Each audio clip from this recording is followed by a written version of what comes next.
acquaintance we forgot and never brought to mind. Should old acquaintance we forgot and old lang syne. For old lang syne, my dear, for old lang syne, we'll take a cup of kindness yet for old lang syne. And surely you'll buy your pint, and surely I'll buy mine. We'll take. 축복합니다. 이 비대면 예배를 하면은 마스크를 쓰고 설교를 해야 돼요. 이거와는 엄청난 차이가 있어요. 그리고 20명 넘으면 안 돼요. 그런데 남양주는 설교자 마스크 쓰더라도 묵인하겠다. 그리고 예배 드리러 이렇게 모였는데 뭐 20명이 23명이 될 수도 있고 25명이 될 수도 있지 않겠습니까? 그러면은 그거는 묵인하겠다. 이렇게 기독교연합회, 남양주 기독교연합회하고 시장하고 그렇게 얘기가 됐습니다. 우리 화도 지역, 이 지역에 교회가 그 150 그 교회가 되고, 그리고 남양주 전체의 900교회가 됩니다. 공무원들이 와가지고 이렇게 점검을 하러 오면 4개 교회, 5개 교회씩 이렇게 적발된 적이 있었습니다. 그래도 4개 교회, 5개 교회 적발이 됐을 때 부산에 있는 그 3개로 교회처럼 그것을 공론화시키고 고발하고 그러지 않고 그냥 다음부터 그렇게 안 하도록 조심하라 이렇게 하면서 4-5교회씩 이렇게 적발이 돼도 이렇게 넘어갔습니다. 근데 어쨌거나 그런 단계가 끝나고 그 3개로 교회 그 손현보 목사님이라고 아마 5,000명 그 성도를 가지고 있는 것으로 알고 있습니다. 한 1,000명, 1,500명씩 그 예배를 드렸어요. 그분이 교회를 개척한 곳이 그 300명 사는 마을이에요. 근데 거기다가 교회를 개척했는데 이분이 그 영성이 있다 보니까는 부산 전역에서 성도들이 모여와서 5,000명 성도가 됐어요. 그런데 20명 이렇게 그 비대면 예배를 드리라고 하니 그 교회가 어떻겠습니까? 작은 교회보다도 큰 교회의 어려움이 훨씬 더 많습니다. 그래도 그분은 왜 70만 명 되는 여의도 순복음교회 그 비대면 예배 하라고 하고 왜 거기에 대면 예배 하지 못하느냐? 또 10만 명씩 모이는 그 사랑의 교회나 명성교회 왜 목소리 못 내느냐? 그분이 그렇게 얘기하지는 않았습니다. 그 큰 교회는 큰 교회 나름대로 사정이 있지 않느냐? 나는 그분들의 뜻도 존중한다. 그런데 나는 선지자적인 마음을 가지고 우리는 예배를 이렇게 한 20%라도 예배를 한다. 그래서 이렇게 예배를 했는데 어쨌거나 그렇게 목소리를 내는 분 때문에 그 거리두기 단계는 그대로지만은 그 헬스클럽, 노래방, 교회 10%에서 20% 정도. 서울은 이렇게 밀집되어 있는 데는 10%만. 우리처럼 이렇게 조금 시골 되는 데는 20%까지. 그래서 50명에서 70명 이렇게 예배를 드릴 수 있게 됐는데, 이게 얼마나 다행인지 모릅니다. 앞으로 한 달 지나가면은 20일만 지나가면은 그 2월 3일이면은 입춘이에요.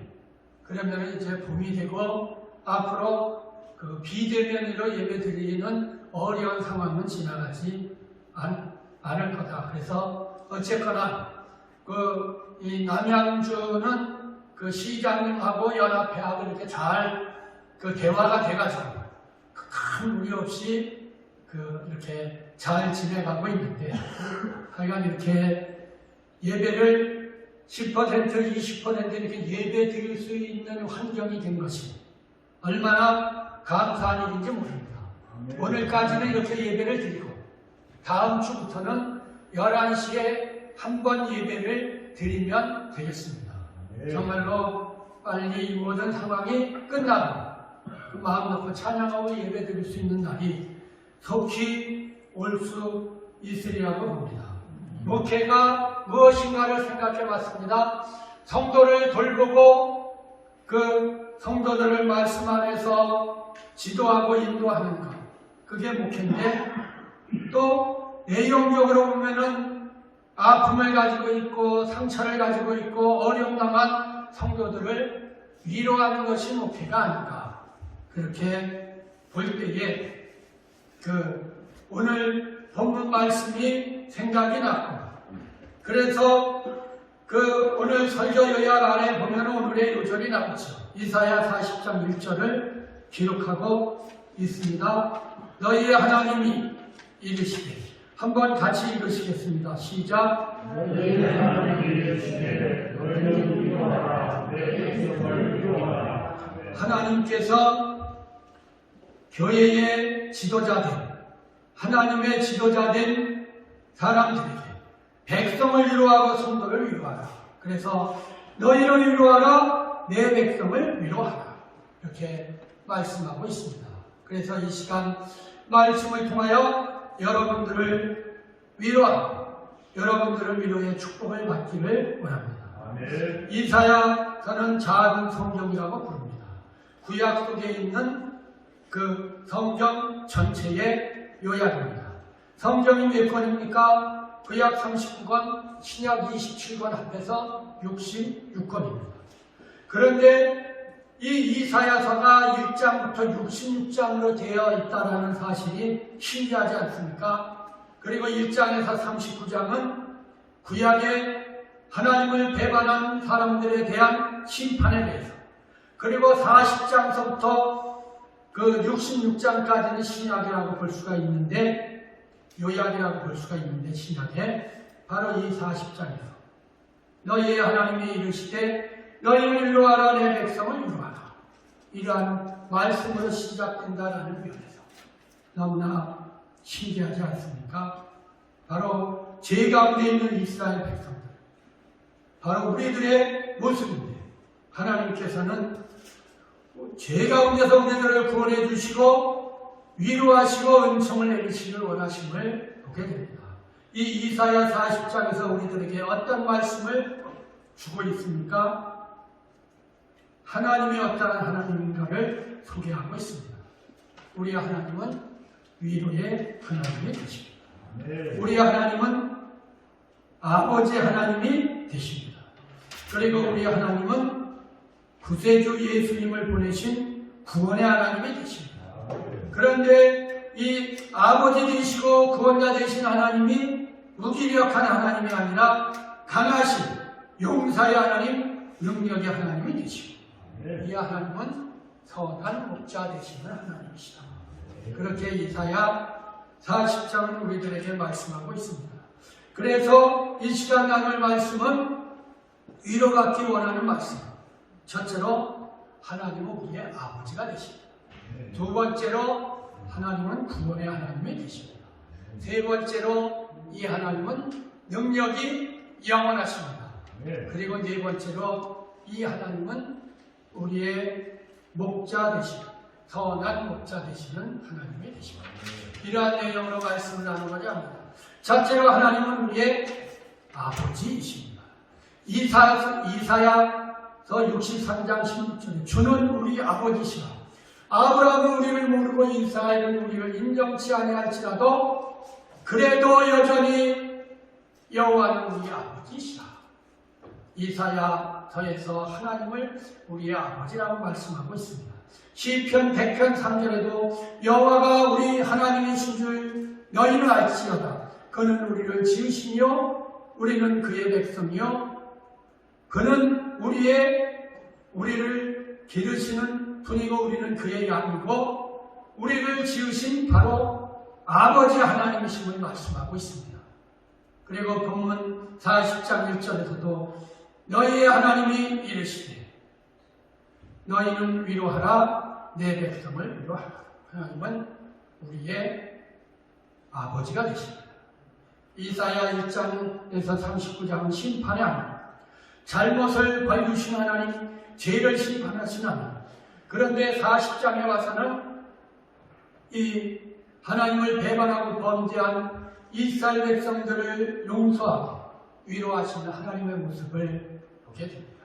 그런데 하나님은 어떠한 하나님이냐? 아버지 하나님이시다라는 말씀입니다.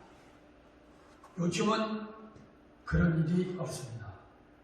그 주임원사단에서 그 장교가 부사관한테 반말할 수 있다. 그런데 그렇지만 존중을 한다. 이런 뜻으로 좋은 뜻으로 얘기를 했어요. 그런데 인권을 이렇게 모독했다고 그 인권위원회에다가 고발해버렸어요. 육군참모총장이 부사관 원사단을 이 인격을 침해하는 발언을 했다. 요즘 우리가 이런 시대에 살고 있습니다. 그런데 바로 우리 하나님은 우리를 심판하시는 하나님이 아니라 아버지 하나님이라는 것은 어떤 의미를 가지고 있느냐? 저희 이전에 군생활한 형님들은 흔히 쓰는 말로 군대에서 빠따를 맞았어요. 뭐로 가려냐면 곡괭이 자루로 빠따를 맞았어요. 그런데 저희가 군생활 할 때부터는 조금 나아졌는데 그래도 매가 구타가 있었어요. 그런데 군에서 매를 맞으면 겁나요. 왜 겁나느냐면 맞다가 죽을 수 있다. 그런 생각을 하거든요. 그런데 아버지가 해초리를 들었다. 죽이지는 않는다. 그런 생각을 갖지 않겠습니까? 우리 아버지가 해초리를 들었을 때 바로 하나님이 우리의 아버지라는 것은 우리를 사랑하시는 아버지, 우리를 책임지시는 아버지, 우리를 돌보시는 아버지, 그렇게 아버지를 우리는 생각할 수 있다 그 말입니다. 하나님은 우리의 아버지가 되십니다. 우리를 사랑하시고 우리를 책임지시고 우리를 인도하시는 아버지, 바로 하나님은 이와 같은 우리의 아버지 하나님이 되신다 그 말입니다. 하나님과 우리가 부자관계가 된다 그 말입니다. 그 다음에 두 번째로 우리 하나님은 구원의 하나님이십니다. 2절에서 뭐라고 말씀합니까?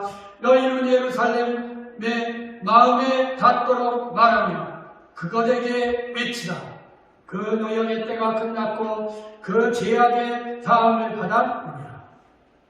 그리고 형벌을 다 받았느니라. 그렇게 말씀하고 있지 않습니까? 무슨 말씀입니까? 마음노동하는 그 노동의 시간이 끝났고 그 죄져서 죄의 형기가 끝났고 그래서 이제는 종이 아니고 자유자고 이제는 죄수가 아니고 해방되었다. 너희를 풀어서 해방시켜준다. 바로 이와 같은 말씀을 하고 있는 것입니다. 하나님께서 우리를 구원자 하나님으로 오셔서 우리의 죄를 용서해 주시고 우리의 노예에서 해방시켜 주시고 우리를 감옥에서 풀어서 자유의 몸이 되게 해 주셨다 그 말입니다. 바로 이와 같은 일을 가여 이제 예수 그리스도를 보내실 텐데 예수 그리스도께서 오는 그 길을 예비하라. 그 말씀이 3절입니다. 외치는 자의 소리여 이르되 너희는 광야에서 여호와의 길을 예비하라. 사막에서 우리 하나님의 대로를 평탄하게 하라. 왜 그렇습니까? 구세주 예수님이 오시기 때문입니다. 예수님이 오셔서 우리의 길을 준비해 주시고 인도하십니다.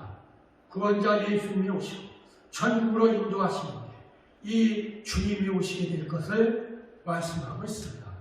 우리 하나님은 우리를 죄에서 해방시켜 주시는 분, 감옥에서 해방시켜 주시는 구원자 하나님이심을 말씀하고 있습니다. 그 다음에 세 번째로 우리 하나님은 능력의 하나님이 되십니다. 우리 하나님이 아버지가 되시고 우리 하나님이 우리를 구원해 주기 원하는데 그분이 아무런 힘이 없다고 무슨 소용이 있겠습니까? 그분이 힘이 있기에 우리는 위로를 받는 것입니다. 10절에 보면 보라 주 여호와께서 장차 강한 자로 임하실 것이요 친히 그의 팔로 다스리실 것이라. 그렇게 말씀하고 있지 않습니까?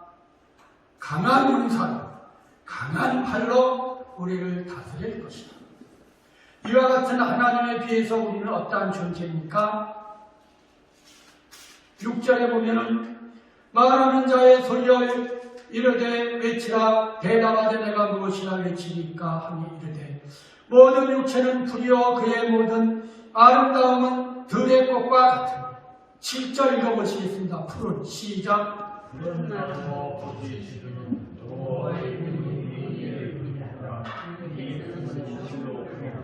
하나님은 강하신 하나님, 전지전능하신 하나님, 능력의 하나님인데 비해서 인간은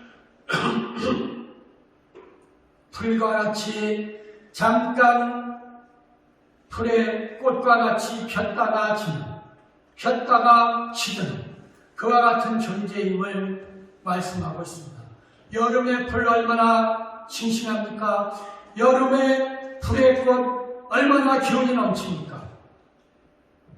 그러나 가을이 되면 풀은 시들고 그리고 겨울이 되면 꽃은 앙상한 가지만 남게 됩니다. 우리의 인생도 이와 같다 그 말입니다. 꽃과 같이 화려한 청춘이 있지만 그러나 젊음은 잠깐이고 이 세상에 영원한 것이 없음을 말씀하고 있습니다. 그런데 우리 하나님은 능력의 하나님이시고 우리 하나님은 그 강한 팔로 우리를 지키시고 돌보시는 하나님이심을 말씀하고 있습니다. 그리고 무엇이 또 위로가 되느냐? 우리 하나님은 우리에게 네 번째로 선한 목자가 되십니다. 선한 목자에 반대되는 품삯을 받고 일하는 사꾼 목자가 있습니다. 사꾼 뭐 이렇게까지 얘기를 하죠. 사꾼은 나쁜 사람이 아닙니다. 여기에 오셔서 그냥 이 주변에 이렇게 일해주고 여기 뭐 좀 돌봐주고 그럴 때는 목사님이 오셔서 10만 원 받고 일합니다. 그런데 여기 안에 인테리어 할 때는 20만 원 받고 일합니다. 하루 품삯을 20만 원 받고 일하고 평상시에 그냥 와서 자잘한 일을 할 때는 10만 원 받고 일합니다. 하루 품삯을 받고 일하는 겁니다. 그럼 그 목사님이 나쁜 사람입니까? 하루 품삯을 받았다고 욕 먹어야 됩니까? 싹군 오셨어요? 그렇게 말합니까? 흔히 노가다 막노동도 11만 원에서 조금 어려우면 13만 원 받습니다. 하루 품삯을 11만 원에서 13만 원 받습니다. 그럼 품삯 받고 일하는 노가다 하는 노동일 하는 그분들을 가르쳐서 싹군들 못된 사람들 그렇게 말합니까? 그렇게 말하지 않습니다. 그런데 성경에는 선한 목자가 있는데 품삯을 받고 일하는 사꾼 목자가 있다 그 말입니다. 하루 품삯을 받고 일하는 목자. 하루 품삯을 10만 원을 받고 일하다가 맹수가 사자나 곰이 옵니다. 그러면 싸우니까 목숨을 부지하기 위하여 하루 품삯 포기하고 도망가고 됩니다. 그리고 강도하고 절도하려고 하는 사람이 칼을 들고 달려듭니다. 그 양을 지키기 위하여 하루 품삯 받기 위하여 그 맹수와 싸우니까 그렇지 않습니다. 도망가버려. 왜? 자기 양이 아니기 때문입니다. 그런데 자기 양을 돌봤던 다윗은 사자나 곰이 달려들 때에 입을 찢어서 피투성이가 되면서 그 입을 찢으면서 싸웠다라고 그가 사울왕 앞에서 또 이스라엘 군대 앞에서 말했던 것을 보게 됩니다. 그런데 바로 이와 같이 우리의 선한 목자 되신 하나님, 우리를 지키기 위하여 목숨을 내어놓습니다.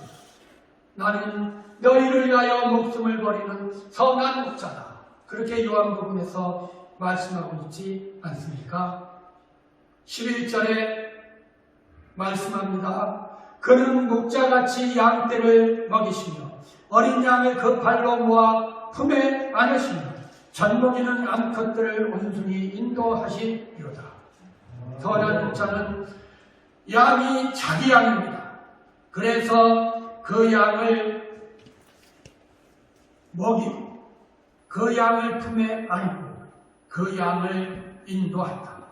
그렇게 먹이고 안고 인도하는 목자임을 말씀하고 있습니다. 하나님은 우리의 목자가 되시고 그래서 먹이시는데 푸른 초장으로 배불리 먹이시고 잔잔한 물가에서 목마름을 해가 지켜주십니다. 그리고 안으십니다. 어린 양을 안으시고 약한 양, 병든 양을 안으시고 보호하십니다. 그리고 인도하십니다. 앞날을 장래를 인도하십니다. 어린 양을 또한 필요에 따라서 형편에 따라서 양들을 인도하십니다. 목자 되시는 하나님 한 분이면 충분합니다. 목자 되신 하나님만 계시면 더 이상 다른 목자가 필요 없습니다. 부산 부일교회 김무성 목사님을 간증하고 말씀을 마치고자 합니다. 이분은 감리교 성도로 25살에 집사가 되고 감리교회는 안수 집사 대신에 권사 제도가 있습니다. 그래서 25살에 서리 집사, 30살에 권사, 35살에 장로 직분을 받습니다. 그리고 소명을 받고 신학을 해서 목회를 하는데 세 아들을 두었는데 그 아들 삼형제 중에 둘째 아들이 그 아버지에 대해서 간증을 했습니다. 자기 가족 식구는 한 달에 10,000원으로 5 식구가 부모님과 삼형제에서 5 식구가 생활을 했는데 어려서 김치보다 먹을 것이 없어서 반찬이 없어서 고구마 줄기를 뜯어다가 이 김치보다도 고구마 줄기 반찬을 더 많이 반찬으로 해먹고 그리고 떠먹는 요구르트는 나온 지 3년인가 4년 후에 처음 먹었고 그리고 자기 위에 형은 학급비 5만원을 못 내가지고 키가 작은 형이 맨 앞에 앉아있다가 맨 뒤에 앉아서 공부를 해야 해요. 그리고 그 아래 동생 막내 아들은 이 결핵이 걸려가지고 그래서 집에서 3개월 동안 병원에도 못 가고 요양한 적이 있었고 그리고 삼겹살을 언제 처음 먹었느냐면 자기가 고등학교 졸업하고 나서 아르바이트 해서 그것 가지고 그 삼겹살을 사서 처음 먹었다. 이렇게 가난한 목회를 40년 하고 얼마 전에 은퇴를 했습니다. 그런데 이 삼형제가 큰아들은 박사가 돼서 삼성연구원으로 근무하고 있고 둘째 아들은 전문의 의사로 의원을 개업했고 셋째 아들은 한의사로 또 병원을 개업해서 이렇게 지내고 있습니다.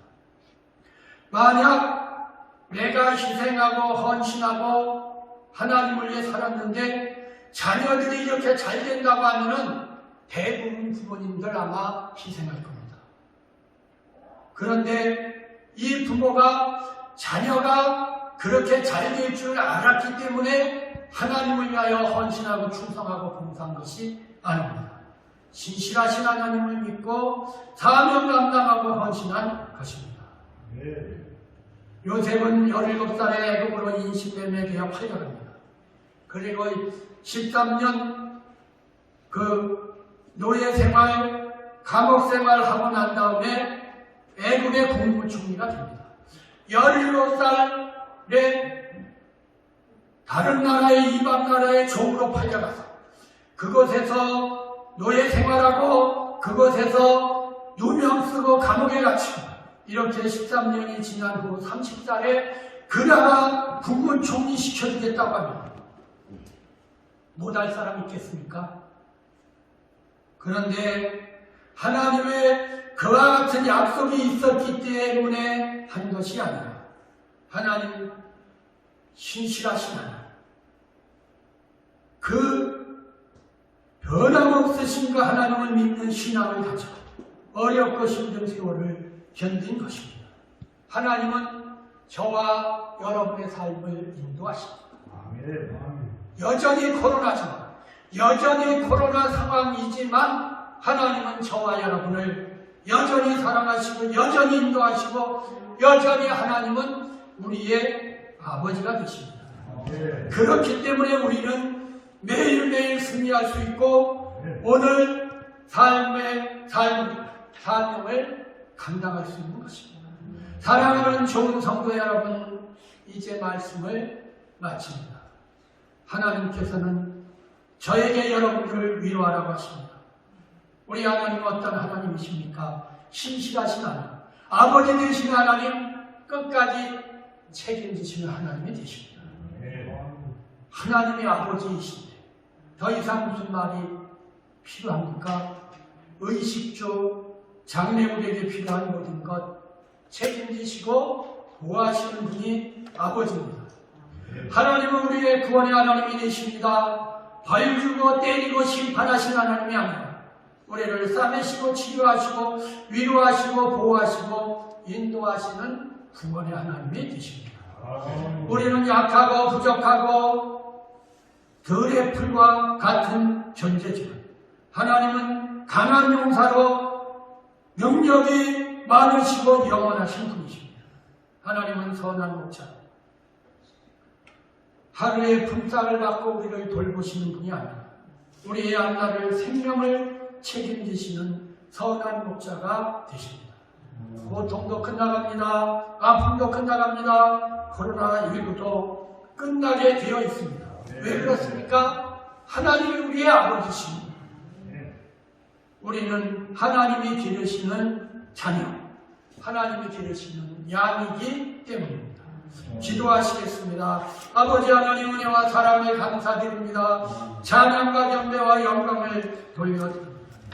야원이 멸망받아 줄 수밖에 없는 원수 관계를 다시 자녀의 관계로 회복시켜 주시고 우리의 아버지, 우리의 구세주, 우리의 인생길을 선한 목자로 책임지시고 인도하시는 그 하나님 안에서 우리는 위로받고 은혜를 누리며 그 안에서 견딜 수 있고 참을 수 있고 승리할 수 있음을 고백합니다.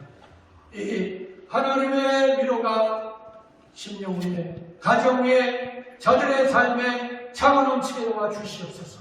예수님의 이름으로 기도하옵나이다.